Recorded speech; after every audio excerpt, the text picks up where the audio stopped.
আমরা আবার চলে গিয়েছিলাম একটা মার্কেটে যেখানে বাচ্চাদের ফেস্তা আয়োজন করা হয়েছিল। এই ফেস্তাটাকে এখানকার লোকেরা কার্নিভালে বলে।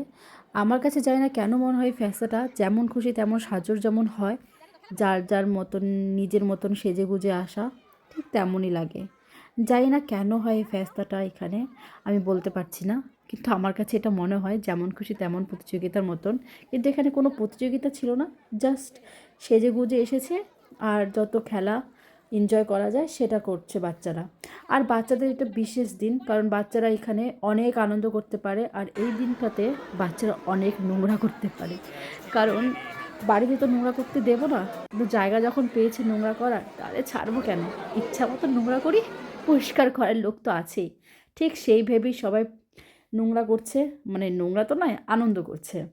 আর সাথে সাথে মেয়েকেও একটু মেকআপ করে দিয়েছে, এখানে মেকআপ আর্টিস্ট এসেছিলো বাচ্চাদের সাজানোর জন্য।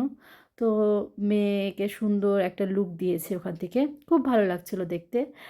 তো মেয়েকে সাজানোর সাথে সাথে আমিও একটু সেজে নিয়েছিলাম, কারণ আমারও খুব ইচ্ছা করছিল কিছু একটা করার। তো ওখান থেকে আমাকে একটা বাটারফ্লাই এঁকে দিয়েছিল। তারপরে কি সবাই এনজয় করছে, এই আনন্দ করছে। আর এই কার্নিভাল ফেস্তাটা অ্যাকচুয়ালি ফেব্রুয়ারি মাসে 3 দিন থাকে আর মার্চ মাসে 2 দিন। তো লাস্ট হলো 4 তারিখে, যেটা ওর স্কুলে আছে ফেস্তা, সেটাও একটা ভিডিও নিয়ে আমি আসবো। ততদিন ততদিন না, সরি, ততক্ষণ অপেক্ষা করো, আবার দেখা হবে। টাটা।